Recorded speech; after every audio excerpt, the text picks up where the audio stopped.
ces grands enseignements parce que l'étude, elle doit faire une bonne centaine de pages et honnêtement, j'ai pas eu l'envie folle de les parcourir une à une. Mais c'est vrai qu'avec un bon prompt, on arrive à faire pas mal de belles choses. Et ce qu'il en ressort, je trouve que c'était une bonne entrée en matière, c'est de dire qu'on a des enseignements clés. Euh, Par exemple, 60% des candidats abandonnent si le processus est trop long ou complexe. Je ne sais pas si vous êtes d'accord avec moi, mais c'est vrai que aujourd'hui, dans des parcours de recrutement, on entend des candidats nous dire, nous, en tant que recruteurs, ah ben non, mais là, je ne suis pas allé au bout parce que il fallait encore que je remplisse un papier, un document, un formulaire, ainsi de suite. 25% refusent une offre après une mauvaise expérience. Et j'ai eu le cas ce matin, j'ai écouté, on travaille dans des open space chez Hayes, et donc je suis sur la partie santé chez nous, PERM, et donc il y a beaucoup d'infirmières, de profils très pénuriques. Et donc j'entendais une infirmière qui disait à la consultante, ah non, non, le premier et deuxième entretien s'est bien passé, mais alors le troisième entretien, là, c'est encore quelque chose qui est vraiment compliqué pour moi. Oui, le poste me motive, mais j'ai mal compris ce que voulait la personne. Et honnêtement, je ne vais pas me rajouter un autre entretien, revenir, ah non, c'est compliqué, j'ai une autre offre à côté. Voilà. Donc c'est vrai que ce côté d'offres, de process compliqués, ça fait refuser des offres. 79% veulent savoir comment l'IA est utilisée dans le recrutement. Donc ça fait écho à ce que je vous disais au début par rapport à nos discussions. L'IA réduit jusqu'à 90% le temps de rédaction des fiches de poste. Ça, je suis curieux et hâte de vous entendre là-dessus pour voir ce que ça change dans le talent acquisition, justement. Et puis, plus 30% d'amélioration de la qualité des recrutements et des réductions des biais. Là encore, ça, c'est un sujet qui sera intéressant à partager. Voilà. Donc, c'est vrai que au-delà du nom, et on en discutait aussi tout à l'heure, on parle beaucoup maintenant de talent acquisition pour remplacer le mot recrutement. Mais au-delà du recrutement, je pense que l'IA, il va sûrement bouleverser la manière dont on travaille dans les RH. Et ce soir, en fait, c'était ce que je voulais faire et vous proposer, c'est d'avoir, eh bien, désolé, Ornella, je commence par la pratique, la théorie avec Thierry qui va ben, être là pour nous accompagner sur une vision globale et stratégique, puisque tu nous expliqueras, Thierry fait beaucoup d'interventions auprès d'entreprises sur l'impact de l'IA dans les ressources humaines et une côté pratique avec Ornella, puisque ben, chez Dailymotion, effectivement, vous nous avez expliqué que vous avez mis en place déjà l'IA. Ben, c'est un projet d'entreprise niveau global, mais le premier pilote, ben, c'est les RH. Et donc, je voulais voilà, partager cette première expérience ensemble. Voilà. En termes de timing, on se donne à peu près une heure et quart d'échange, et puis compris vos questions-réponses. Et puis ensuite, on aura l'opportunité ensemble de continuer les discussions, d'aller boire un verre ensemble et pour continuer la conversation. Ça vous va? On commence? Allez. Euh, ben, je vais laisser d'ailleurs peut-être une première séquence de présentation, plus que vous puissiez vous présenter et puis répondre à peut-être une première question. Donc Thierry, toi, tu interviens souvent. Alors, tutoie Thierry parce qu'on se connaît aussi beaucoup, donc on ne voulait pas, j'ai du mal à le voyer. Mais tu interviens souvent sur ce sujet d'impact de l'IA dans les RH, formateur, conférencier. Euh, Quels sont les enseignements que tu pourrais retenir de tout ça avec une vision DRH et peut-être sur deux cibles, à la fois d'un côté structurel, organisation au niveau RH, mais aussi projet d'entreprise dirigeant. Bonsoir à tous, ravi de vous rencontrer à l'occasion de cette intervention et grand merci à la Chambre de commerce franco-britannique de nous accueillir.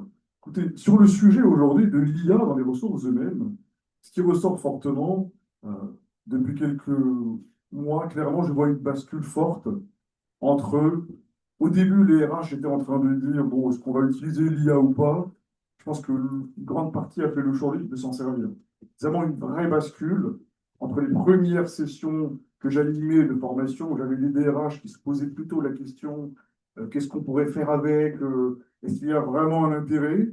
Ceux que j'ai aujourd'hui ont basculé dans, je sais ce que j'ai envie d'en faire au final. Et j'ai envie de faire former mes équipes là-dessus, de les voir progresser et acquérir cette compétence, clairement. Ça, un exemple, quand j'ai fait la conférence de lancement de l'IA auprès du groupe SNCF sur une de leurs plus grosses business units, 10 000 collaborateurs, qui avaient toute la fonction RH avec moi à ce moment-là, l'une des premières questions qui était posée est, bon, l'IA nous fait un peu peur, tu vois, Ludo, c'est un peu cette question-là. Là, quand je les ai recontactés un an après, l'IA est utilisée, tu vois.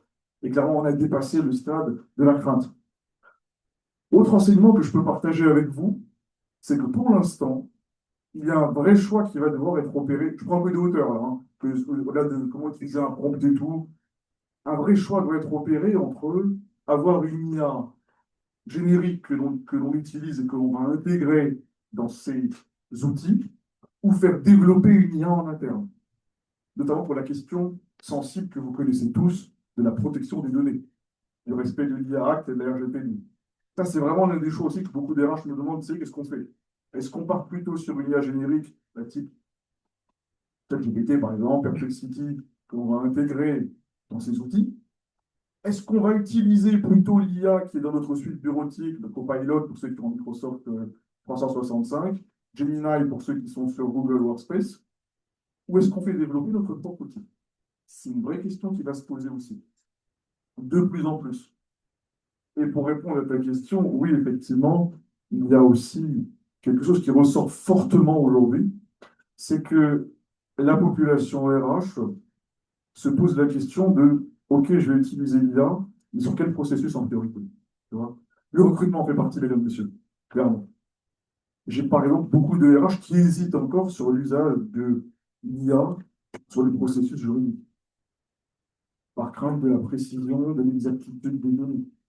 Pareil, beaucoup me demandent, Thierry, j'aimerais utiliser l'IA pour améliorer mon processus de paie et le rendre plus simple, notamment sur un concours de paie. Mais il y a encore une hésitation. Autrement dit, j'ai envie de vous dire ça en résumé avant de passer la parole à Ornella, c'est que les choses ont évolué ces derniers temps et je vois que la fonction RH, c'est quand même le cœur de notre sujet ce soir, s'empare du sujet. Avec ces questions, est-ce que j'ai une IA interne ou pas? Encore un peu de crainte sur la protection des données, mais globalement, le mouvement est en route et clairement, les RH s'en servent de plus en plus. À l'image d'Ornella, à qui je vais céder la parole présentement. Mais juste une question Bien comme ça qui sûr, me vient à l'esprit. Euh, Dans la tête de ces personnes à qui tu as parlé, évangélisé, on va dire, sur le côté IA, ça répondait à quelle grosse problématique en majeur est-ce que c'était plus sur du talent acquisition, justement, sur des processus de RH? Est-ce qu'il y avait quelque chose qui était ciblé comme une vraie problématique d'organisation et donc avec une vision IA, te dire, bah, tiens, parfait, il y a quelque chose, une nouvelle technologie qui arrive, on va pouvoir s'en emparer pour répondre à cette problématique. Ou alors c'était une sorte d'effet de mode, entre guillemets, de se dire, oui, faut qu'on y aille. alors, pour certains, il y a un effet de mode ou plutôt une phase exploratoire, si je puis dire, à explorer ce qu'il est possible de faire avec l'IA. Pour les autres, globalement, c'est le talent acquisition, qui clairement ressort en préoccupation numéro une. Exactement le cœur de notre sujet. Deuxième point, c'est plutôt le côté juridique avec une crainte encore. Mais beaucoup se lancent quand même. Et n'ayons pas peur des mots, mesdames et messieurs, quand même. Un des sujets que même les RH et tous les autres se posent, c'est comment est-ce que l'IA fait gagner du temps, même moi au quotidien. Notamment, on en parle peu, ce n'est pas le thème de notre soirée, mais l'utilisation de l'IA dans la gestion bureautique, notamment de ces mails, de ces agendas, est un des points que beaucoup de RH me demandent. Comment, après une journée où j'ai eu 5 réunions de 1 heure, est-ce que je peux avoir un résumé de tous les mails qui sont passés dans la journée? C'est très pragmatique, hein. Et l'IA peut vous aider là-dessus. Merci. On va aller du côté d'entreprise maintenant, du coup. En fait, ce que j'aimerais peut-être aborder, c'est déjà une présentation parce qu'on est tous curieux de Dailymotion et on en a parlé tous tout à l'heure et je pense qu'on a envie de savoir où on est à Dailymotion. Mais j'aimerais bien que vous puissiez partager votre regard donc, de l'entreprise sur ces défis, sur la culture, les compétences, enfin, toutes ces choses qui ont peut-être été complexes au départ dans ces projets de mise en place pour qu'on puisse après aller plus vers des débats, des échanges sur les trois sujets qu'on a. Merci pour l'invitation. J'ai essayé d'être concise sur la présentation de Dailymotion, mais c'est une société française de l'industrie de la tech qui a 20 ans cette année. Oui, on existe encore, on existe très bien. C'est une société qui est passée d'une approche très B2C comme plateforme de streaming vidéo vers une approche qui est plus B2B sur une proposition de valeur autour d'une régie publicitaire. Donc la régie publicitaire aujourd'hui elle est rentable, bientôt, à peine quelques mois. Et elle propose tout simplement à 90 voire 95% des médias français de diffuser sur une plateforme vidéo. Qu'aujourd'hui, 9 Français sur 10 consomment du Dailymotion, souvent sans le savoir. Je pense que la plupart, si vous avez demandé avant si vous en consommez, vous m'auriez dit non. Et si je vous dis après, pour toutes les marques pour lesquelles on travaille, vous allez me dire ah oui, en fait, j'en consomme tous les jours. C'est tout simplement des marques comme l'équipe, L.fr, tous les publishers historiques, mais on va aussi sur les newspapers, donc les Mondes et d'autres, et tout ça en Europe, et aussi dans plus de 195 pays aujourd'hui.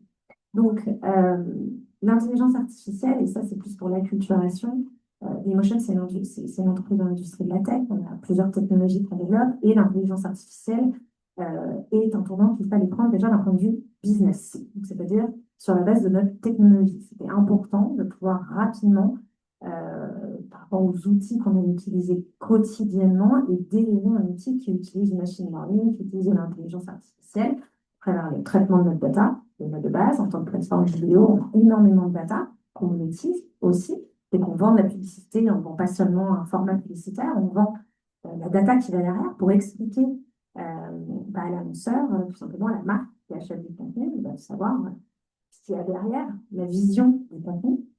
Et donc tout ça, on avait besoin d'intelligence artificielle. Et bientôt, on va lancer, en plus, on va revenir fort sur la partie B2C pour devenir l'un des seuls acteurs européens, le seul, puisqu'on relance notre application social media en mars prochain pour intégrer un marché, là aussi, que vous connaissez sans doute de près ou de loin très bien, pour venir concurrencer les grands noms qu'on connaît, qui sont Snapchat, TikTok, X et compagnie. Donc, toute l'intelligence artificielle fait partie intégrante de notre business model de base. Donc, il y a un sujet d'acculturation naturelle qui devait se faire auprès évidemment, de nos salariés, surtout sur la partie tech et sur la partie data. Mais ça va beaucoup plus loin que ça dans notre idée. Et donc, on a le business model, on a le fait d'utiliser l'IA jusqu'à quel niveau et une acculturation globale sur l'ensemble des fonctions. Et la fonction RH à ce moment-là, il y a deux implications majeures. La première, qui est l'accompagnement du change management, de la transformation sur l'utilisation de l'intelligence artificielle pour l'ensemble des départements. Et à titre plus spécifique et d'expertise RH, et là aussi, prendre la transformation en cours et ne pas juste se concentrer sur les métiers tech qui, eux, sont par définition obligés de faire cette transformation-là. Donc d'accompagner une transformation à travers évidemment la formation, un accompagnement à changement spécifique par métier, et après évidemment nous aussi d'enclencher le déploiement sur notre expertise spécifique RH. Alors, du coup, quand je vous entends, je me pose la question, je me dis, quand on est dans votre étape de vie d'entreprise, de quoi on a besoin justement pour faire que ce projet fonctionne? Parce que j'imagine que c'est des projets qui coûtent cher.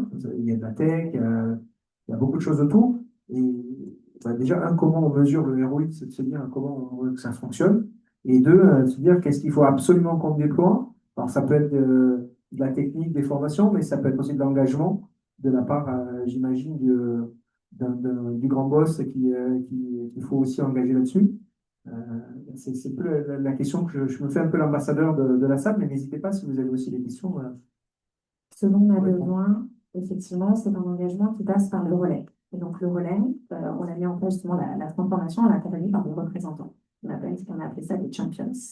Donc, c'est des profils qui sont des experts de l'intelligence artificielle par métier, chez nous. Donc, internalisé. Ce n'est pas que de la formation, c'est important, la formation externe. On a des consultants qui nous ont accompagnés pour nous expliquer par métier sur quoi on pouvait se challenger, sur quoi on pouvait évoluer, sur quoi on pouvait gagner du temps et créer de la valeur en ne passant plus de temps justement sur des tâches à faible valeur ajoutée.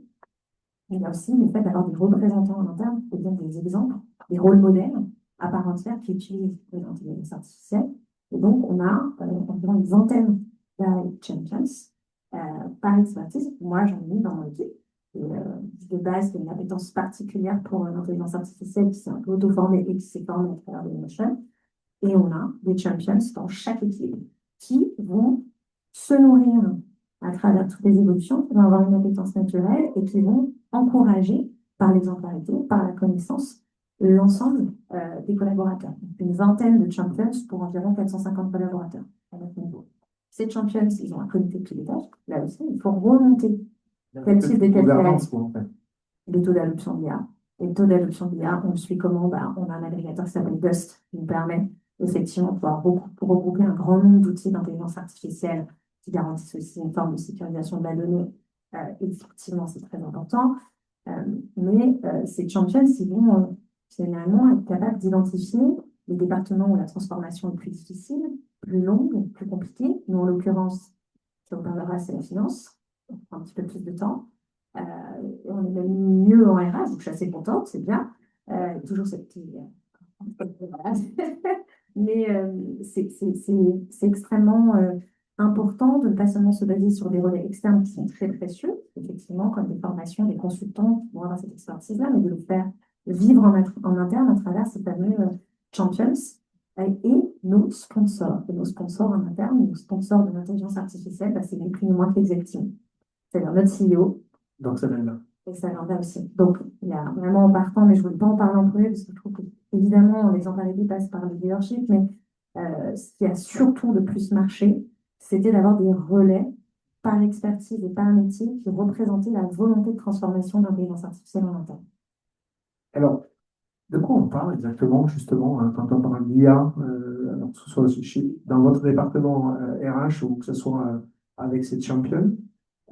Parce que je ne sais pas vous, mais pour moi, l'IA, ça reste purement du conversationnel avec de l'IA générative. Alors, on commence à le voir dans des logiciels, dans des applications, avec Office 365 et ainsi de suite. Mais j'essaie d'imaginer votre business model et j'essaie de comprendre quelque part comment ils peuvent acculturer finalement les équipes dans leur domaine. Euh, de quoi on parle exactement? Alors, je vais essayer de ne pas rentrer dans des sujets trop techniques. Bon, bah, au niveau du dev, c'est du code. Ça génère du code. Le code et ainsi de suite. Parfois, ça dépend jusqu'à où on peut pousser. Alors après, attention, hein, l'objectif, en tout cas à notre niveau, et je pense que je ne suis pas une dev, donc je n'aurais pas la prétention de dire que il n'y a pas du code uniquement avec de l'intelligence artificielle, il y a un contrôle qui va suivre derrière, mais il y a surtout des mises à jour technologiques qui sont réalisées aujourd'hui. Et attention, hein, c'est encore, à mon sens, mon dev, on parle souvent, ils ne sont pas du tout sereins et sereines sur notre capacité à entièrement coder via l'intelligence artificielle. Ça représente des étapes de contrôle et de vérification. C'est beaucoup remis en question, c'est normal, c'est leur métier aussi, mais littéralement, créer du code, l'intelligence artificielle est capable de le faire.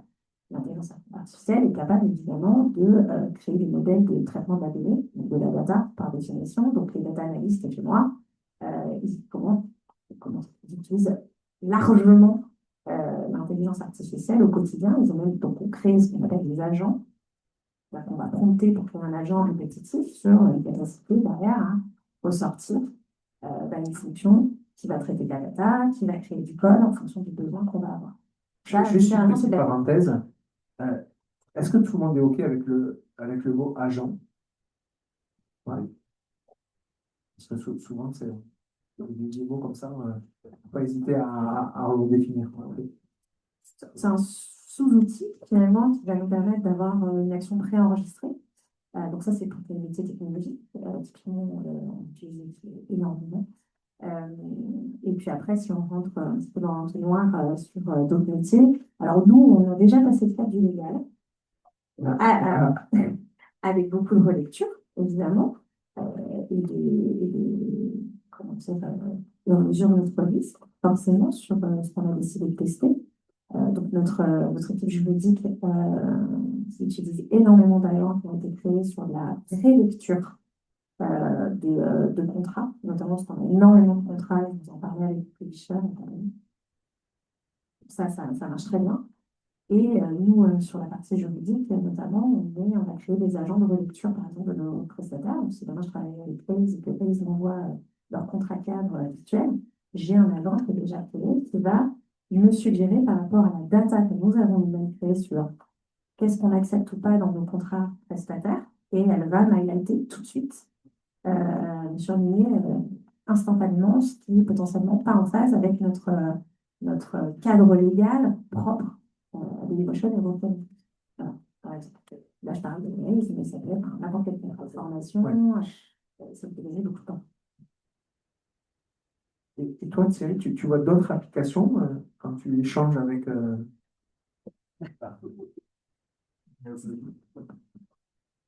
Tu vois d'autres applications?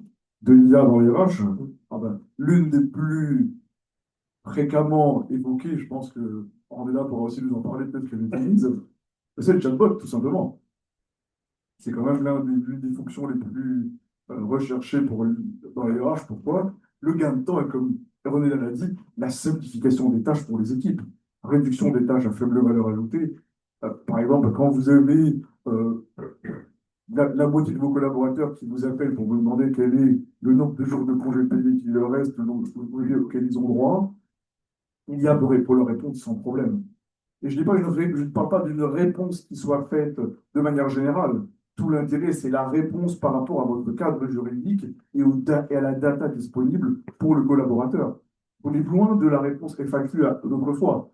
C'est une réponse dynamique qui s'adapte en temps réel à la donnée du collaborateur. C'est là l'intérêt, au final, dans ce type d'approche. Parce que, donc, du coup, intégrer l'IA dans des processus RH dans une entreprise comme Dailymotion, ça nécessite aussi d'avoir des systèmes à la base bien carrés, avec de la data carrée. Et donc, on parlait tout à l'heure de défis. Est-ce que, je prends le micro, est-ce que ça, c'est par exemple, ça a été un défi majeur chez vous quand il a fallu tout mettre à plat? Alors, on ne partait pas de zéro, mais par définition, si on veut que ça soit accurate, c'est vraiment un niveau de précision qui permette un niveau de trust et de confiance derrière vos équipes, c'est-à-dire de mettre à jour toute notre data disponible sur tous les politiques RH concernées. Donc, effectivement, quand là, on parle des jours de congé, c'est encore particulier parce que là, il y a un rattachement potentiel avec notre CRH pour aller chercher de la donnée personnelle. Donc là, il y a des liens encore plus techniques, mais qui sont évidemment ce qu'on recherche. Mais sur de la simple donnée politique, de, j'en sais rien, des RTT imposés sur des jours spécifiques sur des années, si votre data n'est pas à jour et qu'elle n'existe pas, en fait, votre agent ne peut pas créer votre chatbot. Vous ne pouvez pas créer. Il faut à la base que votre data elle soit complètement claire sur vos politiques. L'avantage, c'est qu'il y a des datas déjà légales et obligatoires, comme votre accord de travail ou des dispositifs spécifiques, ne serait-ce que dans les bases légales que vous respectez avec votre CSE. Vous n'avez que à les coller en fait directement dans l'outil. Et l'IA se charge derrière d'aller chercher l'information dans vos accords. Donc, il y a quand même tout un travail de vérification qui est normalement de base déjà fait par la plupart des sociétés. Et derrière, vous ajoutez toutes les politiques additionnelles qui n'ont pas été intégrées dans des accords légaux. J'en sais rien, hein. Effectivement, les jours de RTT imposés que vous avez décidé sur l'année 2026. Mais c'est le type de questions qu'on a quotidiennement, enfin, qu'on avait quotidiennement, et qu'on a réussi à basculer via effectivement les outils. Parce que, un, c'est plus simple pour nous, mais c'est plus simple pour eux. Parce qu'en fait, ils ont la réponse en 30 secondes. Ce qui est, quand on peut envoyer un mail, un Slack, ou n'importe quel message instantané, on n'est pas sûr d'obtenir une réponse de l'équipe RH qui est évidemment par définition sous l'eau, croule sous ce type de demande. Et donc bah, là, vous avez votre réponse en 30 secondes, elle est personnalisée. Et en plus, pour finir, c'est quand même aussi l'avantage de l'IA, c'est que dans la façon dont vous créez votre agent conversationnel, votre chatbot, littéralement, vous pouvez ajouter un ton et demander un certain ton qui est propre à votre culture d'entreprise. Vous avez des entreprises qui sont très formelles dans leur réponse RH. Vraiment avec un ton assez distant parfois, mais c'est leur volonté et c'est OK. Et nous, bah, on va dire dans notre approche culturelle, bah, on va garder un ton qui aurait pu être le ton, effectivement, de mes interlocuteurs RH, plus propre, on va dire, à une culture, un petit peu des standards qu'on peut trouver dans l'industrie de la tech. Et ça marche très bien. Alors, du coup, si on commence à zéro, imaginons une société qui, on dit, on va monter un chatbot. Là, tel que vous me le décrivez, je ressens une très grande facilité de dire, ben, on a des bases de données qui fonctionnent, ben, finalement, je la connecte.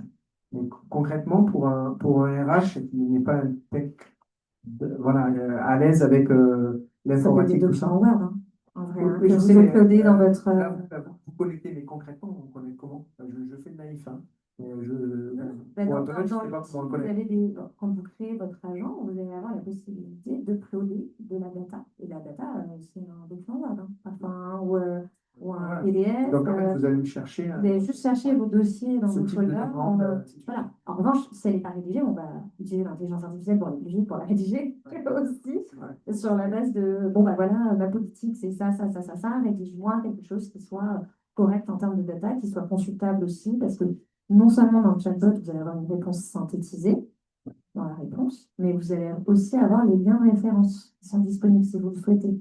Donc, j'en sais rien, vous avez demandé, est-ce qu'il y a des jours quand je déménage? Est-ce qu'il y a des jours qui sont ouverts, qui sont offerts quand je déménage? Hop, il vous dit oui, oui, vous avez 2 jours, et à la fin, il dit voilà les liens, vous avez l'accord temps de travail qui justifie bien dans les jours de congé exceptionnels. Vous pouvez aller jusqu'à aller rechercher, parce qu'ils ne le font jamais. Ils ont leur réponse. Si on s'est trompé, c'est de notre faute, hein, ils ont leurs 2 jours. Mais globalement, c'est comme ça qu'on fonctionne. Donc, il faut créer la data. Mais la data, on peut juste avoir un Word. Parce que Oui. pas besoin d'aller chercher La data, on peut aller la chercher sur intranet, on peut aller chercher sur un En SharePoint. fait, des gens, si vous n'avez pas d'intranet, c'est pas arrivé. Pour une petite startup, elle n'a fait pas d'intranet, en vérité. Donc, elle a juste à créer des documents Word ou des PDF. Et maintenant, il y a quand même des outils qui sont extrêmement simples pour développer un intranet ou une page dédiée. Mais même si c'est un document Word, ça fonctionne. Comment s'appelle l'outil que vous avez mis en place, justement? Alors, nous, c'est Dust. Vous connaissez Dust? Alors, Dust regroupe les outils que vous allez utiliser, que vous connaissez comme ChatGPT ou Israël, vous allez les trouver en fait dans Dust, mais l'avantage de Dust, et ça rejoint évidemment ce que tu disais sur la sécurisation de la donnée, c'est que tout ce que vous allez uploader, alors je ne vais pas parler de Dust non plus, hein, il y en a d'autres, hein. C'est français, je crois, Dust. C'est quand on a des outils un petit peu. Où en fait, ça va sécuriser toute la donnée que vous allez uploader et mettre à disposition de vos collaborateurs. Là où évidemment, quand vous utilisez ChatGPT sans avoir une protection via ce type d'outil, toutes les questions, tous les prompts que vous allez faire sur ChatGPT pourront être repris et reprendront votre donnée d'entreprise qui est confidentielle pour le bonheur de tous. Alors que, évidemment, quand vous passez par un intermédiaire comme Dust, tous les prompts que vous allez faire, toutes les questions que vous allez poser, elles restent uniquement pour l'entreprise et pas pour le reste du monde. Et en plus, toute la donnée que vous allez uploader, les Word, vos politiques RH, elle reste évidemment consultable uniquement en interne et ne vient pas à la disposition de l'externe. Je vais en profiter pour compléter par rapport à ce que nous dit Ornella. À un niveau un petit peu plus poussé, je pense que c'est peut-être ce que tu as utilisé chez toi, quand vous avez Dust ou d'autres IA, aujourd'hui, avoir une clé API pour la relier à votre SIRH est quelque chose qui est rapidement mis en œuvre. On ne parle pas d'années de développement, on est en question de semaines ou de mois. Ça ne va pas plus loin que ça. Une clé API, tout le monde voit ce que c'est? Globalement, la clé API vous permet de relier 2 logiciels entre eux. Donc, typiquement, vous avez un SIRH, qui est par exemple SIA ou ADP, peu importe, hein. Vous pouvez tout à fait demander à avoir la clé API. Soit Dust va la générer, soit c'est l'éditeur du SIRH qui va la générer. Ce qui vous évite la question de où est ma data, est-ce que je dois la convertir en Word et tout. L'idée d'ordonner là est super. Et si on peut avoir l'API, ça va encore plus vite au final, quoi. Vous avez tout de suite le lien avec votre data. Et dans ce cas de là, ce qui est hyper intéressant aussi, c'est que quand vous avez un chatbot, elle a parlé du ton, elle a parlé bien entendu de la facilité d'accès, et ça améliore l'expérience collaborateur. Ne l'oublions pas aussi. L'autre sujet que je voulais dire, c'est que non seulement on peut adapter le ton, mais on peut aussi adapter le format de la réponse. Et ça peut être très pratique quand vous avez quelqu'un qui, par exemple, ne lit pas très bien le français, on va avoir une population qui n'est pas très à l'aise avec le français, mais tout bête, on peut demander à ce que ça sorte en anglais. On peut demander à ce que ça sorte en allemand, avec un résumé de 80 mots ou un plan détaillé. Oui, tout l'intérêt que ça peut représenter en termes de simplicité d'accès à l'information pour vos collaborateurs et en termes de rapidité aussi. Comme tu l'as évoqué, nous sommes généralement assez chargés en RH. Là, un collaborateur à 19h qui pose la question, à 19h02, il a la réponse. C'est quand même une énorme différence. S'il est dans l'urgence lui-même, ça change la donne, tout bêtement, dans l'expérience qu'il va vivre avec nous. Est-ce qu'à cette étape, vous avez des questions? Est-ce que vous avez... Oui, vous avez montré la question sur le ROI et il y a quand même un investissement actionnaire dans la tech, le setup AI, l'entraînement des employés, l'entraînement avant que ça arrive. Après le ROI, ça veut dire que là, vous avez licencié des personnes dans des divisions RH et vous avez fait quoi pour faire le ROI? J'ai pas entendu la fin de la question. Vous avez licencié des personnes RH pour faire le ROI. Non, non, alors, pour nous, le retour sur investissement, effectivement, c'est un taux d'adoption. Donc aujourd'hui, le taux d'adoption chez nous, il est à 76%. 76%, ça veut dire, on l'a lancé en juin, hein. Donc, nous, le target pour l'année prochaine, c'est clairement 100%, c'est-à-dire que tout le monde puisse utiliser un nouvel outil. Nous, Dust, on n'imagine pas comme un outil qui va nous permettre de remplacer évidemment nos collaborateurs, mais uniquement de gagner du temps pour qu'ils fassent autre chose. Et typiquement, moi, au niveau de mes équipes, je le vois, quand je vais avoir un chatbot qui répond à des questions qui sont 100 fois les mêmes, j'ai combien de CPU, bah, en fait, ce temps-là, justement, je le dédie à quoi? À l'humain. À tout sauf, justement, une interaction écrite ou autre. Je demande à mes équipes d'utiliser le temps gagné pour humaniser d'autant plus la relation avec les collaborateurs et surtout au développement. Parce que la partie développement, il y a plein de choses à faire aussi, hein, sur la formation, notamment sur les agents qu'on peut créer. Mais c'est comme tout, on a un peu une forme de pyramide des besoins RH basiques qu'on va développer en fonction de nos moyens, de nos équipes, enfin, du sizing de nos équipes. Et donc, moi, tout le temps que j'économise sur un peu des tâches fondamentales, indispensables, la paie, le contrat, les questions pour l'expérience, je le gagne sur, on va dire, la pyramide de Maslow des besoins RH. Donc, mon objectif n'est clairement absolument pas, et ce n'est pas du tout aussi l'objectif de notre société, de diminuer le sizing de nos équipes, mais plutôt de réinvestir le temps et effectivement, pour être plus rapide que nos concurrents.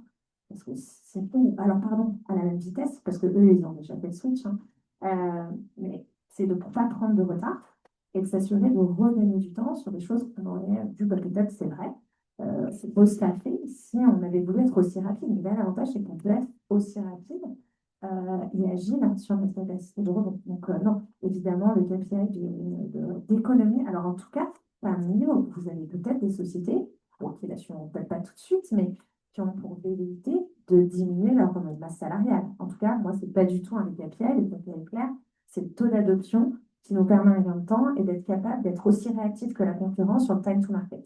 C'est une question de productivité quelque part. Ouais. C'est définitivement au cœur de l'IA, hein, c'est la performance.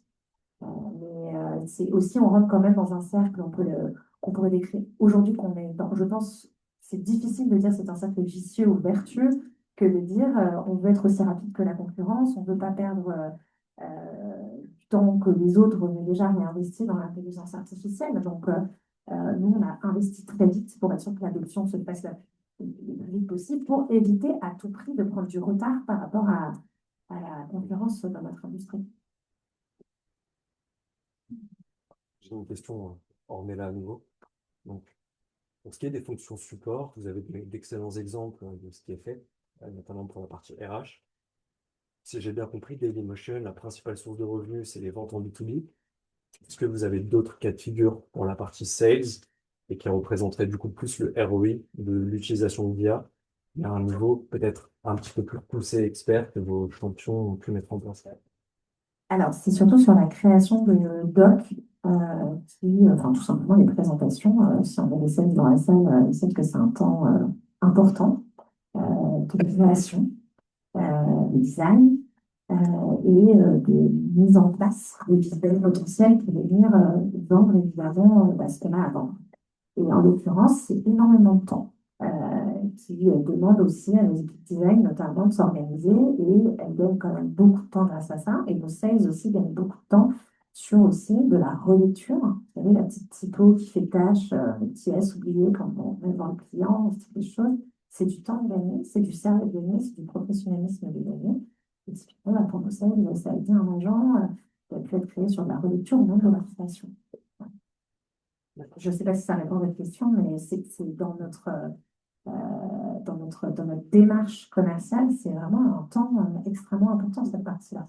Et un deuxième point aussi important, c'est ce qu'on appelle les insights, c'est-à-dire les data personnalisées pour nos clients. Exemple, on a fait une campagne publicitaire ce qui va énormément compter dans le fait de réitérer éventuellement un partenariat avec les marques, bah, c'est tout simplement de parler de ROI. Qu'est-ce qui a marché, qu'est-ce qui n'a pas marché, de présenter la data. Le traitement de la data, pareil, hein, et la mise en place, le fait de le consolider, de personnaliser pour chaque client, ça demande là aussi beaucoup de temps. Et on avait toute une équipe de data analystes qui peut en traiter maintenant 2 fois plus. Donc, si on va 2 fois plus vite, ça nous permet de 2 fois plus vite éventuellement. Et là aussi, d'avoir un time to market qui est plus intéressant pour aussi être plus compétitif. Ça vous parle, bien, vous me dites, hein, Oui, c'est pas, ça c'est me pas... Deux questions. Alors, désolé, après, une question pour vous, Ornelan. Euh, Si j'ai bien compris, dans les utilisations que vous avez de l'intelligence artificielle, il y a également le contrôle des contrats que vous avez avec vos fournisseurs. Autrement dit, les personnes qui avaient l'habitude de lire les contrats vont gagner beaucoup de temps, mais vont également perdre l'habitude de scanner les contrats. Et il y a un risque de perte d'un peu d'un savoir-faire et vous savoir comment vous gérez cette perte. Parce que j'imagine qu'un fournisseur plus créatif qu'un autre qui vous mettrait une clause qui n'avait pas été prévue initialement, comment vous gérez ce risque de perte d'information? C'est une très belle question parce que c'est toute la... C'est drôle parce que par exemple, les études juridiques, c'était, on va dire, les premières injonctions qu'il faut plus avoir. Et en fait, c'est en utilisant l'outil déjà qu'elles se sont rendues compte que la petite clause, justement, qui était inconnue, qu'on ne voyait pas passer, l'IA la reperte en disant celle-là, je ne sais pas ce qu'elle veut dire, il faut que tu la relises parce qu'en fait, dans ce que tu m'as créé, je suis incapable de te dire si c'est bien ou si c'est pas bien. Donc déjà, la bonne nouvelle, c'est qu'effectivement, on ne perd pas le savoir et la connaissance et la relecture parce que vraisemblablement, dans pratiquement 90% des cas, il y aura quand même une partie qu'il faudra relire en détail parce qu'elle ne rentre pas dans la data qui a déjà été consolidée pour le contrôle. Et au-delà de ça, justement, ce qui est, je trouve assez intéressant, c'est que auparavant, j'en parlais avec des juristes qui m'ont dit, j'avais ce travail très opérationnel de relecture. Où, malheureusement, je me rendais compte que bah, c'est usant, hein, évidemment, ces travails de relecture. Donc, elle passait beaucoup de temps, elle passait beaucoup de temps sur la relecture. Et parfois, malheureusement, bah, la petite faute, quand on n'avait pas le milliard, on ne la voit pas passer. Là, l'avantage, c'est qu'on a quand même une probabilité moins importante de laisser passer parce qu'on inverse la relecture. On relit uniquement ce qui finalement pose question et que l'IA relève. Toujours y avoir encore, il y aura toujours des erreurs. L'IA peut se tromper. Attention, mais comme l'humain. Donc, mais notre probabilité d'IA, pour l'instant, sur ce qu'on voit, chez nous, je dis bien, l'IA se trompe moins que l'humain sur des sujets de relecture. Okay. Là où c'est intéressant, c'est sur la mesure de risque, d'un point de vue juridique. Ça, l'IA aujourd'hui restera toujours flou et très précautionneux dans la plupart des remontées. Et c'est là où c'est d'autant plus intéressant pour ces fonctions-là, parce qu'en fait, là où elles n'avaient pas forcément le temps d'aller benchmarker, d'aller faire de la veille sur la mesure du risque, sur la relecture de contrat ou autre, maintenant c'est du temps qu'elles peuvent aller chercher pour faire ça. De mieux aller chercher justement des informations sur la jurisprudence, pour savoir si ça ou ça, c'est un niveau de risque qu'on est capable de recalibrer. Et donc, moi, les juristes, finalement, que ce soit d'un point de vue RH ou sur tout type de sujet, copyright ou autre, elles ont aujourd'hui beaucoup plus de temps dédié à s'auto-former que de faire de la relecture simple de contrat. Donc, dans l'added value qu'elle ressort de ça, c'est de me dire, bah, j'ai l'impression de me former plus vite, là où j'avais une tâche qui était assez, on va dire, répétitive, où je n'avais pas le sentiment de grandir, puisque je reprenais toujours les mêmes contrôles, et que justement, là où il y a des contrôles nouveaux quand on nous envoie un prestataire, c'est là où elles vont apprendre et elles vont avoir plus de temps pour aller chercher la mesure de risque, de savoir si l'entreprise doit prendre son risque ou pas, si elle doit la rechallenger, etc. Là où avant, ça allait vite et tout relire quoi qu'il arrive. Voilà. Ça répond à votre question. C'est très intéressant sur la notion de chatbot.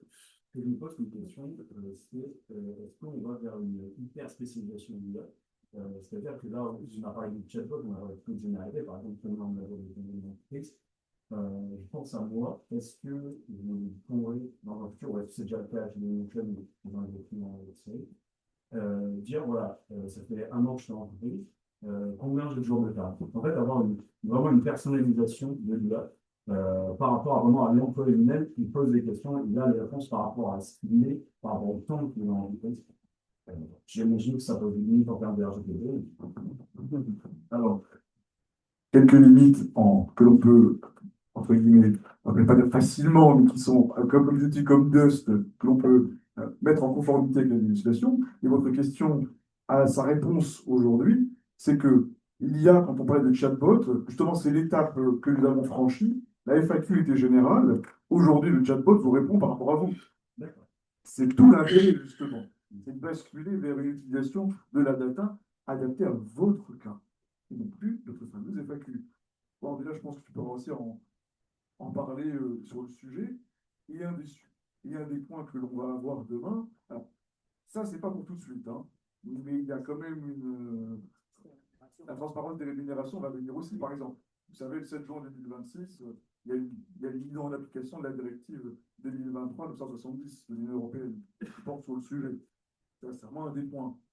Et autre chose qu'on n'a pas évoqué, mais qui pour moi, c'est peut-être le moment d'en parler un petit peu aussi par rapport à ça, c'est qu'aujourd'hui, on développe une IA, c'est l'entreprise qui la développe, ok? Demain, on pourrait presque avoir une possibilité qu'un salarié développe quelque part son propre IA pour lui. Et voilà, vous voyez, ça c'est possible aussi. Pour l'instant, on freine un peu techniquement, mais il n'y a rien de complexe là-dedans. Il faudrait presque apprendre à le collaborateur, c'est maîtriser le prompt pour y arriver.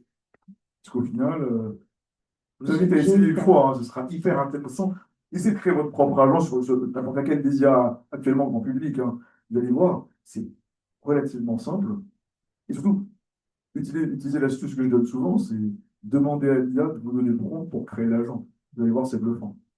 C'est ça, tout à l'heure, j'étais un peu naïf là-dessus, mais moi qui suis un bon utilisateur de copilote et je m'amuse vraiment beaucoup, privé ou professionnel, je ne voyais pas la différence entre le prompt et l'agent. Vous pourriez m'expliquer Alors, le prompt, c'est toi qui le fais, d'accord? Voilà.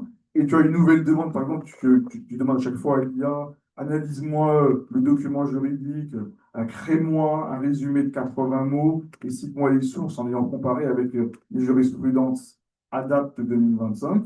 À chaque fois, tu vas le refaire. Voilà, c'est ton prompt. Quand tu crées un agent, tu vas créer une sorte de sous-IA ou mini-IA, comme l'a appelé avec beaucoup de justesse Ornella. Tu vas lui dire à chaque fois que je te rentre un document, je veux le résumé de 80 mots, je veux que tu aies fait l'analyse par rapport à ma convention collective et à la jurisprudence actuelle. Donc c'est mon favori. Exactement. Avec un immense avantage, c'est que tu mets juste le document. Moi, par exemple, j'en ai créé un pour faire comment dire, créer à partir d'un bon de commande en PDF une facture pré-remplie. Là où ça prend du temps, ça m'a coûté 30 minutes. Et aujourd'hui, je gagne un temps fou là-dessus. Je rentre la facture, je ne lui dis même plus un mot, c'est l'avantage, quoi. La facture, il sait ce qu'il a à faire. Il me la sort tout de suite. Il n'y a même plus à perdre du temps à taper. Bouche, ça sort. Bouche, ça sort. C'est un peu comme on voit les algorithmes avec j'ai une situation, ça implique ça. Donc finalement, on connecte avec des connecteurs la boîte mail qui va envoyer le mail, ainsi de suite, et tout ça.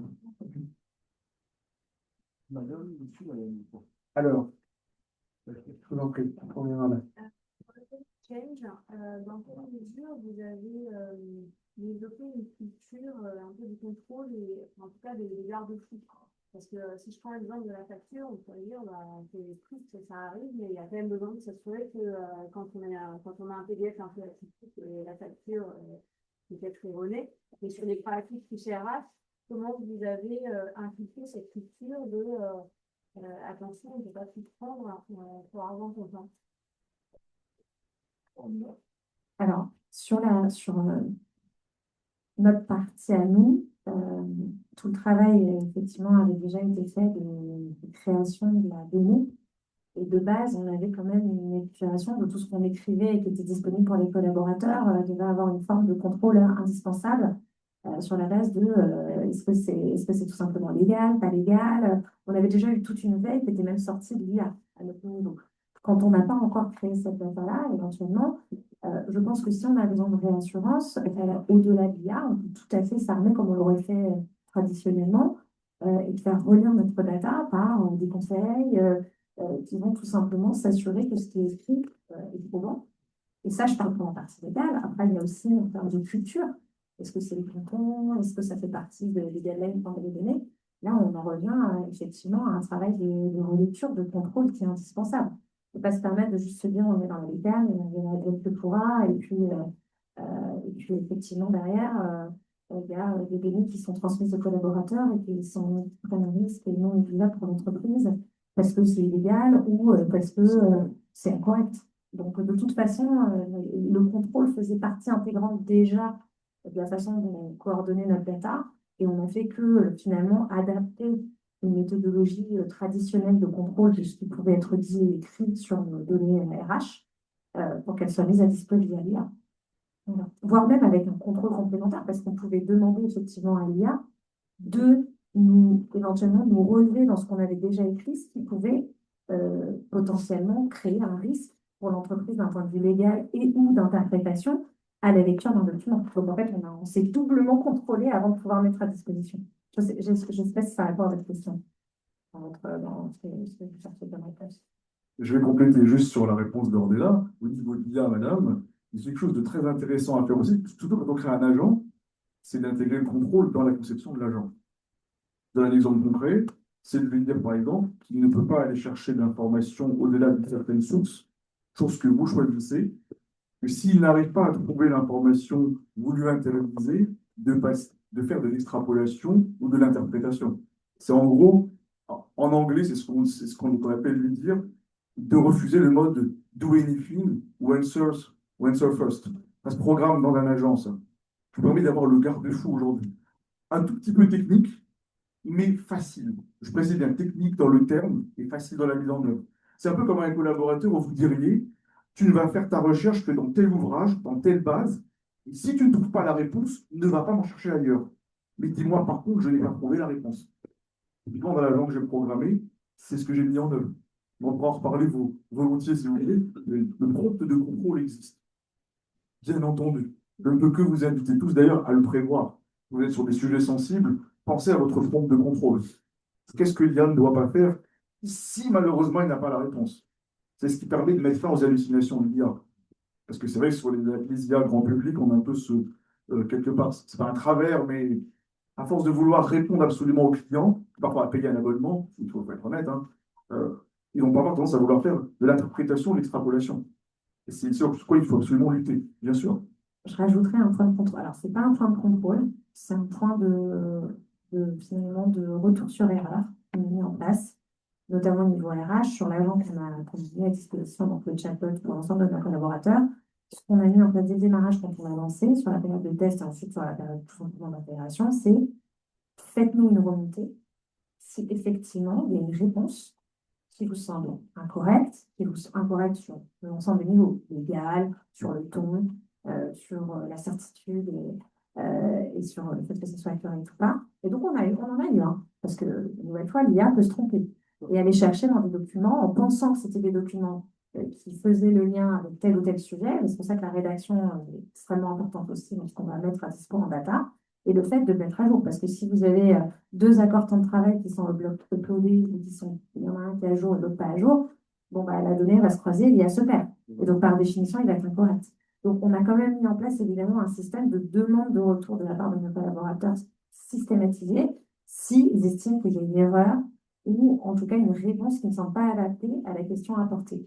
Et on a quand même eu quelques retours qui nous ont permis de faire apprendre la machine, comme de l'étude, pour éviter, et donc ça on va le rajouter, on va faire travailler la machine, et ça marchait bien aussi pour l'accompagnement du changement. D'intégrer le collaborateur dans l'amélioration de l'expérience. Alors, il y a un autre sujet sur lequel je voulais vous amener tous les deux, c'est effectivement le recrutement. Parce que globalement, on sait que dans un job de RH, il y a quand même aujourd'hui, et dans les années qui vont arriver, un sujet de guerre des talents et comme je disais tout à l'heure, il faut qu'on soit plus rapide que nos concurrents. Nous, acteurs de recrutement, c'est la même chose, hein, il faut qu'on trouve rapidement des compétences. Donc, en quoi ça vous aide et comment ça vous aide et qu'est-ce que vous mettez en place justement travailler sur tous les cycles, c'est-à-dire l'identification, la sécurisation et la relation, on en viendra tout à l'heure sur le reste de la discussion, mais la sécurisation du processus en fait. Voilà. Actuellement, on a, on s'est parlé, on a un petit peu avancé. On a 3 agents qui ne sont pas encore en place, mais qu'on est en train de créer et qu'on teste en ce moment dans l'équipe recrutement. Le premier, c'est un agent, évidemment, basé sur la capacité de création de notre job desk pour nos annonces. Et on a tout simplement uploadé toute notre data historique sur l'ensemble de nos rôles récurrents ou pas. Et sur cette base-là, on est capable, en croisant là aussi la donnée, de créer beaucoup plus vite notre base d'annonces sur ce qu'on appelle une annonce avec ce que nous on appelle la core offer, c'est-à-dire ce qui reviendra tout le temps dans la structure de l'annonce, et derrière, ce qui va être personnalisé en fonction du rôle qu'on a relié aussi à notre carrière passe. Donc, il y a des sujets de data qui sont importants à structurer si on ne peut pas correctement. C'est la clé. De toute façon, pour qu'il y ait un match, il faut qu'il y ait une data derrière. Et donc, ça, c'est le premier agent qu'on a développé. On a un deuxième agent qui est en cours, c'est un agent de scoring, enfin de pré-scoring, je précise. Donc, on parlait des biais tout à l'heure, notamment. Chaque humain a des biais, c'est naturel. C'est pas la thématique du débat aujourd'hui, mais quand on va évidemment screener du CV par son éducation, sa culture, son background, on peut être amené à avoir des biais sur certains profils et à les exclure, alors qu'ils auraient pu tout à fait être considérés comme candidature, là où l'IA, normalement, ça reste encore parfois, on parle aussi beaucoup d'IA sur des biais qui sont plus sexistes ou autres, parce que les recherches le sont, enfin, il y a encore beaucoup de choses à améliorer, mais sur les premiers tracks de pré-scoring, c'est-à-dire l'IA scanne le CV et est capable de dire par rapport à votre job desk, ça représente 78 points sur 100 de ce que vous pourriez rechercher. Et il va permettre une sélection première là-dessus. Et à nous, derrière, de travailler. C'est là-dessus qu'on travaille en ce moment pour voir si c'est vraiment accurate. Parce que c'est pour nous, ça fait trop bête de passer à côté de certaines candidatures parce qu'on se base sur le CV. Donc, en fonction de ce que dit le CV, si vous avez une personne qui n'a pas suffisamment renseigné son CV, face à un autre qui l'a énormément renseigné, peut-être que le scoring pourrait être plus important. C'est pour ça que là aussi, il y a encore des choses à apprendre de l'intelligence artificielle. Peut-être qu'on reviendra à des CV plus alimentés parce que les gens comprendront que l'IA lâche un peu plus de données. Mais globalement, c'est quelque chose qu'on est en train de travailler pour avoir un travail de pré-scoring et qu'on teste pour savoir, voilà, tous les CV qui étaient à moins de 15 ou moins de 20 points qu'on aurait éliminés en moins de 2 secondes à l'œil d'un recruteur, est-ce qu'il s'avère quand on le fait que effectivement, à 99%, ces CV-là, avec un scoring bas, n'auraient pas été considérés. Mais on a besoin pour ça, en tout cas, nous, à notre niveau chez Dailymotion, on veut se tester. On veut s'assurer qu'on ne passe pas à côté de certaines candidatures et que notre agent est correctement construit là-dessus. Ce qu'on dit, c'est que du coup, à la base, vous diffusez une annonce qui est traditionnellement diffusée sur les job boards. Vous collectez donc les réponses. Et donc, avec un agent IA, il y a du scoring que vous allez déterminer. Il va faire gagner du temps dans le tri, en fait. C'est exactement ça. C'est du gain de temps sur une présélection. Là, on reçoit 700 CV et par définition, on devrait se dire qu'on traite les 700. On a un travail. J'ai dit par définition, parce que ça arrive tout le temps, mais c'est ça aussi qui est parfois frustrant pour certains candidats, peut-être, où dans la façon dont on va shortlister, on va peut-être prendre absolument les 100 premiers CV et tous ceux qui ont postulé derrière ne sont pas forcément moins bons, mais on va se dire, bon, bah, en tant que recruteur, j'ai essayé d'enchaîner des CV, ils sont très bons, peut-être qu'il y en avait un 11e ou un 12e qui était encore meilleur, mais qu'on n'est pas les traiter par manque de temps, parce qu'on a 10 postes ouverts et qu'on a reçu 700 fois les candidatures. Mais votre CV se fait du coup avec les critères que vous allez définir dans l'agent. Est-ce qu'on parlera plus d'ATS maintenant? Voilà, on a toujours un premier filtre avec l'ATS et donc quelque part un second filtre avec l'agent. Les ATS commencent à s'occuper aussi.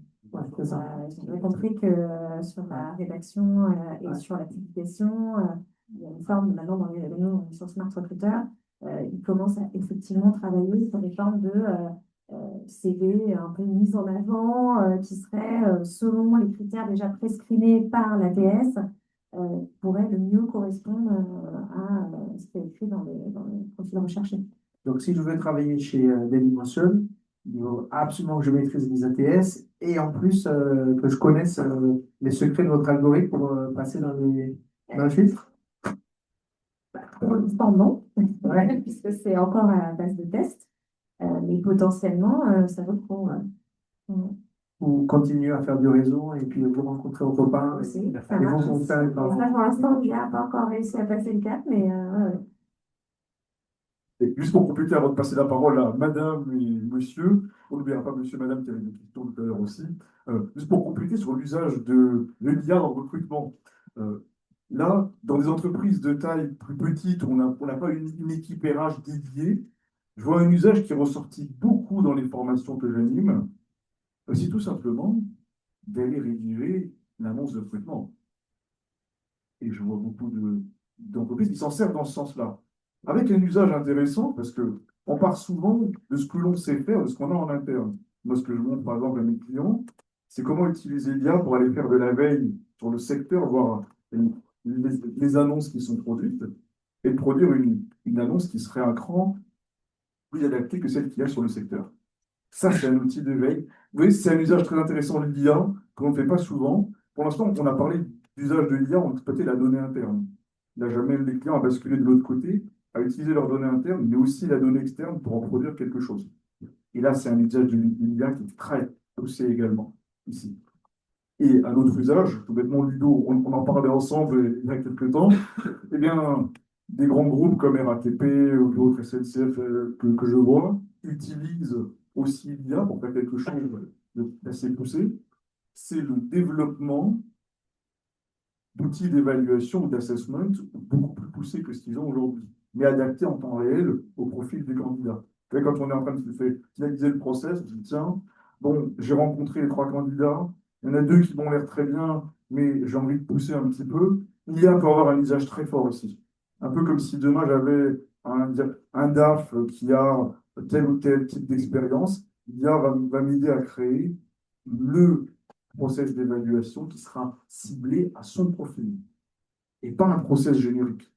Qui est toute la différence aussi pour avoir, à nouveau, comme on l'évoquait tout à l'heure, une personnalisation de l'utilisation de nos outils RH par rapport à un candidat. C'était une des pistes aussi à avoir. Madame, la parole de vous. Merci. Moi, j'avais une petite question. On sait qu'il y a beaucoup de défiance autour de l'IA et on a beaucoup parlé du change en interne auprès des collaborateurs. Et ma question concernait plutôt les clients et les candidats. Est-ce que vous avez communiqué sur cet outil que vous utilisez? Et si oui, comment? Parce que pour être responsable de recrutement, je sais que j'ai aussi des questions des candidats qui nous demandent souvent, mais alors, est-ce que c'est une vraie personne qui est mon CV? Et donc, ça m'intéressait de savoir voilà, comment vous allez communiquer, comment. Alors, effectivement, on commence à le faire dans le conseil de recrutement pour 2 raisons.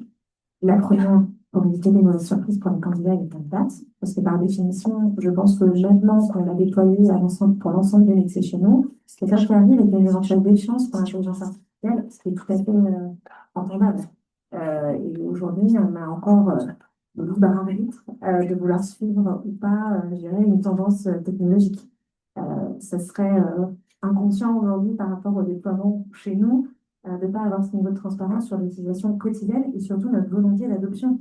Parce que si notre target c'est 100%, ça veut bien dire que toutes les personnes qu'on sera amenées à recruter, on s'attend à ce qu'elles utilisent l'intelligence artificielle. Mais comme on le disait, c'est tout à fait entendable de ne pas vouloir l'utiliser. Donc comme ça commence à faire partie de notre culture évidemment, de nos piliers d'utilisation, voire même bientôt peut-être de nos valeurs en tant qu'entreprise, mais du fait d'utiliser, d'être AI-native, évidemment, on le dit aujourd'hui, ça fait partie de notre stratégie as a company et c'est indispensable de le communiquer pour éviter d'avoir des éventuels candidats ou candidates qui seraient déçus d'entrer dans un cas d'entreprise qui prône ce type de technologie. Ça, c'est la première chose.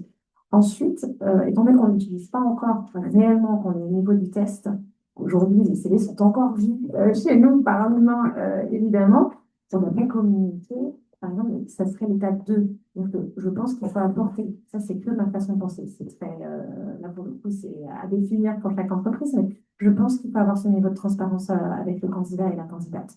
Tout de suite, mais je ne parle pas, on dit au moment comme ça, c'est que ça doit être affiché. dans la communication liée à la marque employeur et liée au process de recrutement qui sera trouvable sur notre ATS et sur nos pages d'annonce.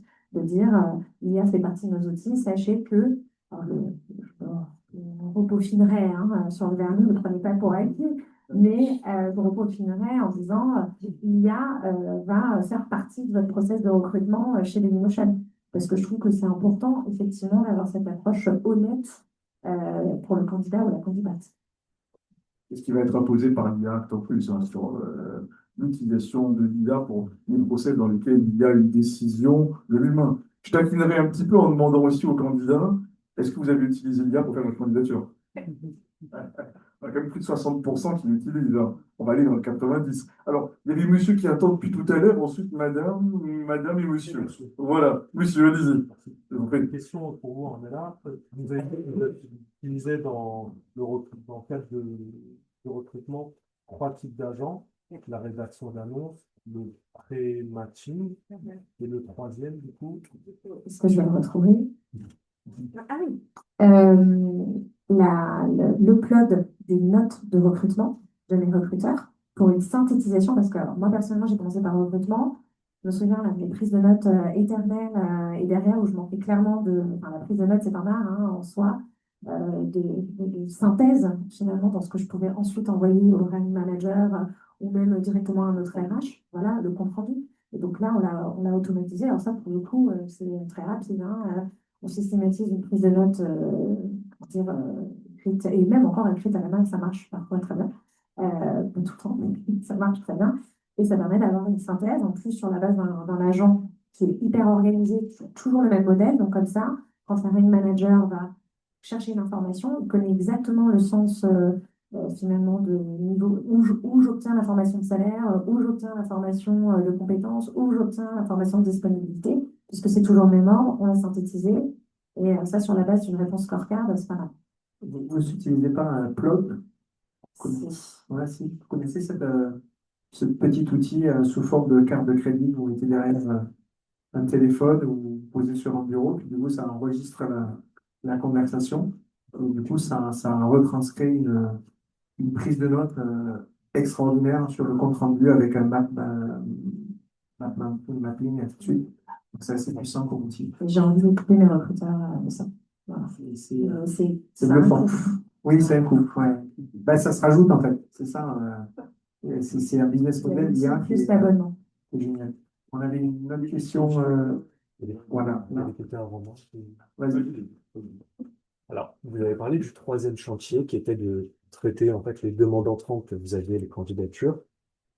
Mais si on prend un petit peu la même logique de monsieur Ramaniraka, de passer d'une base de données interne à une utilisation des bases de données externes, est-ce que vous avez aussi un chantier ou un externe avec de l'acquisition plutôt en talent acquisition chasse sur des candidatures qui n'ont pas été faites et pour vos équipes RH aller chercher les bons candidats? Vous avez déjà un modèle dessus ou travaillez avec des sociétés qui ont ce modèle? Pas encore, mais on commence à essayer de lancer quelques prompts et des agences sur aller chercher de la donnée externe en LinkedIn, notamment. Bon, c'est pas au point, mais je laisserai, parce que alors, nous, on n'est pas, pour l'instant, on n'a pas trouvé la solution miracle, mais oui, le rêve, en vrai, c'est qu'on arrive à craquer la recherche LinkedIn aujourd'hui, qui est quand même ouverte à tous en vrai. Et on a essayé de le faire. Pour l'instant, on n'a pas donné tout notre temps, mais je pense sincèrement qu'il y a un potentiel incroyable.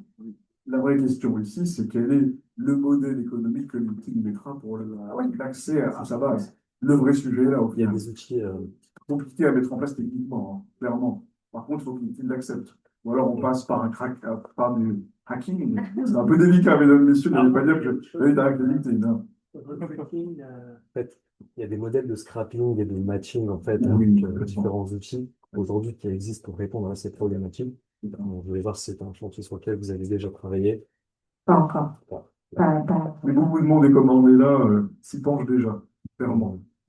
Ah, monsieur qui attendait madame un peu en haut. Monsieur, je vous en prie. Moi, ma question, alors moi je suis spécialiste financier, mais est-ce que le métier de recruteur a vraiment changé aujourd'hui? Parce que ce que je comprends, c'est que c'est un peu celui qui tire sur les du jeu, c'est celui qui sait prompter l'agent pour avoir un CV qui va passer l'ATS, je résume un peu. Alors que l'idéal, c'est peut-être la personne qui naît à des événements ou qui déposait son CV sur place. Donc ça, c'était un peu la question avec vous. Et deuxième point, c'est sur la partie culturelle. Donc, comment vous arrivez à détecter un peu le matching culturel d'entreprise à travers les candidats qui se trouvent. Alors, sur la partie comment se fait recruter, le réseau, à mon sens, n'a pas perdu de sa valeur. Bien au contraire. C'est-à-dire qu'on a encore et d'autant plus réinvesti, notamment dans tous nos programmes de référol internes. On n'a jamais autant pensé qu'on vient aussi dans les entreprises pour les autres talents. Ça, on le voit beaucoup, il y a énormément d'études en ce moment là-dessus. Je choisis aussi l'entreprise en fonction des gens qui sont déjà dedans. Si on me recommande l'entreprise, j'ai 2 fois plus de chances de rentrer dans cette entreprise si j'ai été recommandée par une personne que je connais. Donc, le réseau, pour moi, pour l'instant, l'IA n'a pas attaqué ce chantier, ou du moins, ça reste pour moi un des vecteurs dans notre univers qui est encore extrêmement appréciable et qu'il faut absolument conserver. En revanche, effectivement, sur l'entrée de CV, il y a forcément un avant-après l'IA, même si, honnêtement, l'IA est aussi encore capable, sur par exemple, un CV qui va être plus synthétique, de pouvoir le remonter dans le scoring, bien que, par définition, quand on connaît un peu les basiques et les fondamentaux du référencement, plus on en met, plus on remonte, il y aura potentiellement une base d'IA qui, effectivement, ira peut-être charger ira chercher potentiellement des CV qui sont plus fournis parce qu'ils vont cocher toutes les cases de recherche. Maintenant, c'est là-dessus encore où je pense qu'il y a une évolution, parce qu'un CV qui fait 3 pages, on dirait 1000 trucs écrits, parfois c'était un des critères, pour les souvenirs, je recrute moins directement maintenant, mais qui nous inquiétait éventuellement sur l'esprit de synthèse du candidat, où on se disait, 3 pages pour décrire 5 ans d'expérience, c'est peut-être un petit peu beaucoup. Et donc là, c'est là où c'est scoring. C'est pas le scoring définitif. En tout cas, moi, à mon niveau, on n'a pas encore décidé d'en faire. Notre vérité absolue, c'est on gagne du temps et derrière, on retraite. C'est beaucoup plus un outil de gain de temps. Et bon, le métier de recruteur est toujours le même aujourd'hui. Par contre, il est assisté, si je puis dire, par une IA. C'est vraiment, c'est un peu l'esprit d'ailleurs que beaucoup de grands penseurs de l'IA, à commencer par les gens que vous connaissez comme Yann Lequin peut-être, on appelle le godfather de l'IA, ont bien mis en avant. L'IA aujourd'hui doit être considérée comme un super assistant de l'humain, pas un remplacement de ce dernier, ça n'a pas la vocation. Alors, certains essaieront peut-être de le remplacer, ça c'est notre débat, hein. On verra plus tard sur la réalité économique qui viendra se rajouter par rapport à la vision qui a été donnée. Mais en tout cas, pour l'instant, c'est vraiment cette vision de super assistant qu'il faut avoir. Notamment dans le recrutement, dans d'autres fonctions aussi, hein, clairement. C'est une aide à la décision. Moi, je vois aujourd'hui certains dirigeants qui utilisent l'IA comme un support d'analyse, d'éveil concurrentiel et stratégique, et qui permet d'avoir une aide à la décision rapide, mais qui ne remplacera jamais leur capacité à avoir une vision ou pas sur l'évolution de leur marché. Ils sont les meilleurs pour ce sujet. L'IA est loin d'être à la hauteur de ce point de vue-là. Va rapporter de la data traitée, oui, par contre. Madame, vous êtes attendu depuis un moment, la question, je vous en prie. On fait justement autour du CV, finalement, dans un souci d'accompagner, en fait, l'IA accompagne l'inclusion et la diversité, qu'on ne pourrait pas imaginer. L'IA, comme vous parlez d'assessment personnalisé, il permettrait de supprimer le CV dans le processus de recrutement, avec une IA qui est aboutie pour ça. Je sais que ça existe déjà, notamment je pense à des fonctions féminines, comme dans la restauration, le CV n'est pas que, on peut peut-être recruter un DAF ou un DG sans CV, pourquoi pas. Est-ce que vous avez déjà des retours d'expérience À l'époque, on parlait beaucoup de CV vidéo. Et c'est vrai que ça fait un gros boom et on en entend beaucoup moins parler. Mais c'est des choses sur lesquelles, effectivement, on pourrait se pencher. Ah, complètement.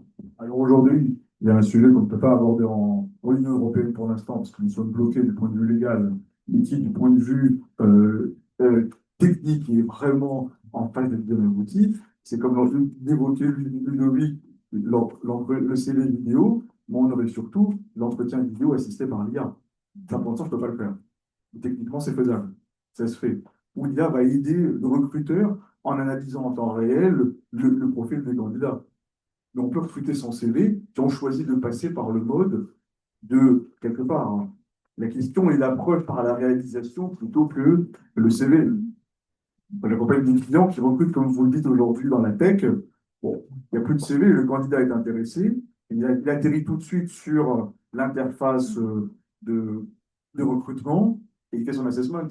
Celui qui passe un certain niveau de scoring est recruté là et il a pour le coup reçu par le recruteur. Vous voyez, on inverse. Ça se prête, je pense, à certains métiers, pas à d'autres. Après, il faut rebâtir et repenser les critères de recherche aussi, la compétence, la technique. Bon, nous, recruteurs, on peut vous dire qu'aujourd'hui, quels que soient les métiers, entre 75 et 80%, on nous demande du soft skills, on nous demande du savoir-être, du comportement. Et si on fait encore beaucoup appel à nous, c'est justement pour donner ce genre d'informations et avoir une sorte de pré-filtre de personnalité, entre guillemets. Donc ça, c'est quelque chose, je ne sais pas si un jour l'IA pourra remplacer et jusqu'au bout et comment. Mais voilà. Mais votre question est vraiment intéressante. C'est un sujet sur on n'aura peut-être pas forcément le temps d'aborder, mais je voulais aborder entre l'IA et la diversité. Parce que c'est vrai que on a un vrai sujet, un vrai point d'intérêt là. Et je ne sais pas si vous l'abordez ou si vous avez dans vos agents essayé de régler quelques prompts là-dessus. Ouais, il y a ce qu'il y a de légal et de pas légal. C'est toujours compliqué encore aujourd'hui en France par rapport aux États-Unis jusqu'à une certaine période où on avait la possibilité de traiter aussi de la data sur la base, par exemple, des profils issus de certaines minorités, ce qui n'est plus le cas. Je sais plus les dernières directives qui sont passées, qui permettaient aussi d'avoir une forme de sourcing inclusif sur les profils qui pouvaient remonter. Donc, on ne peut pas le faire en France, mais là. Sur le genre, ça dépend aussi des ATS et de certaines données confidentielles que les candidats ou les candidates veulent partager, et autres genres. Mais là-dessus, c'est vrai que aujourd'hui, on pourra toujours, à mon avis, écrire un agent ou un prompt qui permettra de favoriser la diversité. C'est-à-dire qu'il y a toujours une possibilité d'amener la recherche, du moins de diversité dans ce qu'on veut en termes de sélection. Maintenant, ce qui est compliqué, c'est d'aller chercher la data sur la candidature de la personne. C'est que par définition, on s'est plutôt battu dans l'autre sens pour que l'âge n'apparaisse plus, pour que la photo n'apparaisse plus.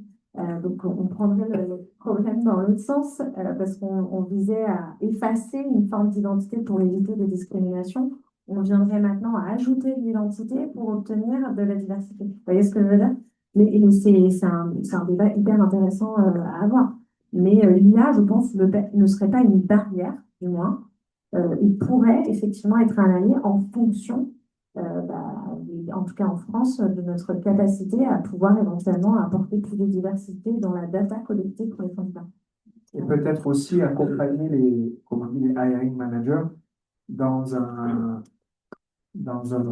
projet commun, entre guillemets, et apporter des faits, des éléments qui permettent de convaincre aussi. Parce que je pense qu'aujourd'hui, un des freins de l'université en France, c'est de faire comprendre qu'on ne recrute pas des clones et que finalement, on a besoin de son œuvre, d'ouverture d'esprit, ainsi de suite, basé souvent sur la motivation, basé souvent sur l'envie. On arrive à faire pas mal de choses et ça, c'est encore un gros sujet dans les entreprises françaises, c'est d'arriver à convaincre.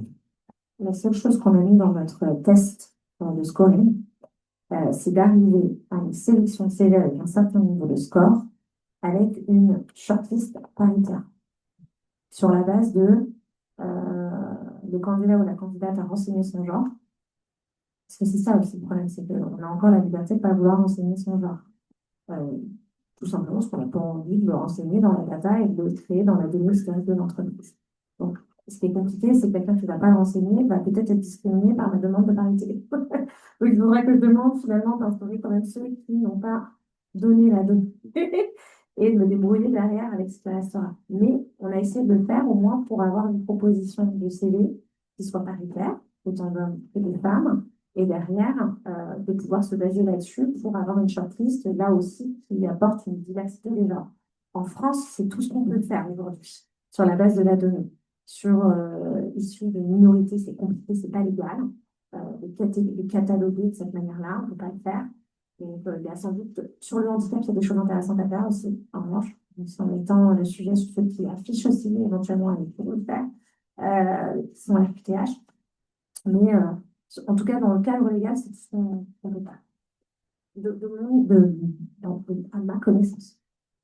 Ben, je regarde l'heure et je vais respecter le timing. Je vais prendre une dernière question et puis après on peut continuer les échanges. Ça va. Vas-y. C'est en fait une question en prolongement de la conversation que vous venez d'avoir. Est-ce que le simple fait de ne pas dire à l'IA de sélectionner en fonction de biais qu'on a, le nom, l'adresse, etc., chacun a toutes ses chances et il n'y a finalement pas d'informations à rajouter, il y a juste d'informations à ne pas prendre en compte. Non, c'est-à-dire que par définition, c'est ce que je disais, chaque recruteur ou recruteuse peut être amené à avoir des biais qui est propre à chacun en fonction de sa culture ou autre, et que sans le vouloir, c'est le principe du biais, on va par définition privilégier certains CV sur lesquels on s'identifie mieux, ou on identifie mieux le hiring manager avec d'autres personnes. Donc là, elle, normalement, ne peut pas penser comme ça. Elle va uniquement se baser sur le scoring, va effectivement pas regarder l'adresse, va effectivement pas regarder la photo. Et ça, c'est intéressant. Donc, ça fait partie du prompt naturel, dirons-nous, si on l'a pas mis. Et après, on peut y ajouter des critères de diversité, comme je le disais, sur le genre ou éventuellement sur le handicap, pour s'assurer d'avoir là aussi un équilibre. Parce que s'il y a derrière, on fait que du scoring, mais peut-être vous sort 90% de CV masculins, ça dépend de la politique de l'entreprise. Je dis bien, c'est les volontés paritaires, c'est le cas chez Dailymotion, ça dépend des entreprises, évidemment. Nous, on va s'assurer d'essayer d'avoir une proposition qui soit la plus paritaire possible en termes de enfin, ou inversement, hein. 60% de femmes, quand je travaillais pour le Bon Printemps, on avait 85% de femmes. C'était extrêmement compliqué, là aussi, d'aller chercher des candidats masculins et on voulait tendre à la parité. Et en deux mots, pour compléter par rapport à la réponse d'Ornella, on pourrait aussi demander à l'IA l'inverse, d'aller revoir la base de données de candidats qui ont postulé sur le poste et de voir si la sélection n'est pas entachée d'un biais. Un prompt de contrôle dans ce sens-là est tout à fait possible aussi. On peut le voir dans ce sens-là aussi. On le voit toujours attention à l'IA de ne pas lui faire un biais. On peut lui demander ce qu'il y a un biais dans la sélection. Et ça, en lui donnant une grille d'analyse, elle le fait très très bien. Vous tapez la grille d'analyse dans Excel, vous l'injectez, elle est capable d'aller rescanner la base de données pour dire si la sélection est empêchée de biais ou pas. Ça se fait en quelques minutes. C'est tout à fait faisable. Loïc? Ouais, merci beaucoup pour ces échanges très riches. On a appris beaucoup de choses et finalement, la conclusion de tout ça, c'est de dire qu'il faut s'y mettre en fait. Il faut se plonger dans les systèmes, il faut expérimenter, s'aventurer dans des zones d'inconfort. Et ça, c'est notre job aussi au quotidien, hein, quelque part.